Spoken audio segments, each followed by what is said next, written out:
सोन्यावर कर्ज घेताना बँका या गोष्टी कधीच सांगत नाहीत, पण सर्वसामान्यांना माहीत असणं गरजेचं आहे. मित्रांनो, माहिती अतिशय महत्त्वपूर्ण आहे, त्यामुळे व्हिडिओला पूर्ण बघा आणि चॅनलवर नवीन असाल तर आपल्या ATV मराठी या यूट्यूब चॅनलला सबस्क्राईब करा.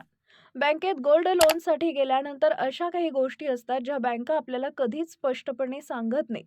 जेव्हा आपण कर्जाचे हप्ते भरू शकत नाही किंवा सोनं सोडवायला जातो, तेव्हा या लपलेल्या अटी समोर येतात आणि आपला खिसा रिकामा होतो.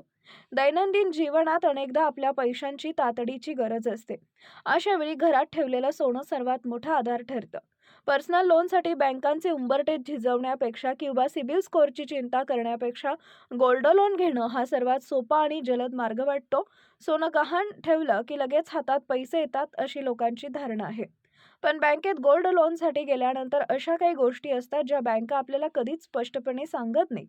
जेव्हा आपण कर्जाचे हप्ते भरू शकत नाही किंवा सोनं सोडवायला जातो, तेव्हा या लपलेल्या अटी समोर येतात आणि आपला खिसा रिकामा होतो. RBI किंवा बँकिंग क्षेत्रातील तज्ज्ञांच्या माहितीनुसार गोल्ड लोन घेताना खालील मुद्दे अत्यंत महत्त्वाचे ठरतात. तुमचं 75% गणित आणि सोन्याचा भाव. RBIच्या नियमानुसार सोन्याच्या एकूण किमतीच्या केवळ 75% पर्यंतच मिळू शकतं. पण बँका हे 75% आजच्या मार्केट रेटवर नाही, तर गेल्या 30 दिवसांच्या सोन्याच्या सरासरी भावावर ठरवतात. जर सोन्याचा भाव अचानक वाढला असेल, तर तुम्हाला त्या वाढलेल्या भावाप्रमाणे पैसे मिळतीलच असं नाही. बँक सुरक्षिततेसाठी नेहमी कमीत कमी मूल्य धरते.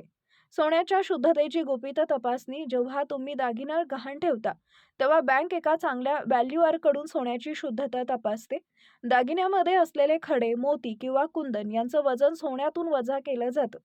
धक्कादायक म्हणजे काही बँका 22 कॅरेटच्या दागिन्यांनाही 18 किंवा 20 कॅरेटच्या भावानं मोजतात, जेणेकरून त्यांना धोका कमी राहील. या तपासणीचे व्हॅल्युएशन चार्जेस तुमच्याकडून वसूल केले जातात. लपलेले चार्जेस. बँक तुम्हाला फक्त व्याजदराबाबत सांगते, पण प्रत्यक्षात अनेक छोटे छोटे खर्च तुमच्या कर्जाच्या रकमेतून कापले जातात किंवा व्याजात जोडले जातात. ते म्हणजे प्रोसेसिंग फी 1% असू शकते. Stamp duty. काही राज्यांमध्ये कर्ज करारावर स्टॅम्प ड्युटी लागते. Notice fee. जर तुम्ही एखादा हप्ता चुकला तर तुम्हाला बँक कळवण्यासाठी नोटीस चार्जेस लावते, जे अनेकदा खूप जास्त असतात. लिलावाचा धोका आणि अधिकार. जर तुम्ही सलग काही महिने व्याज किंवा मुद्दल भरली नाही, तर तुमचं बँक सोनं लिलावात काढू शकते. सोनं लिलावात काढण्यापूर्वी बँक तुम्हाला नोटीस देते. पण लिलावानंतर जर सोन्याची किंमत तुमच्या कर्जापेक्षा जास्त आली, तर उरलेली रक्कम परत मिळवण्यासाठी तुम्हाला बँकेकडे चक्रा माराव्या लागतात. अनेकदा ही प्रक्रिया इतकी गुंतागुंतीची असते की लोकांना आपल्या हक्काचे पैसे मिळत नाहीत.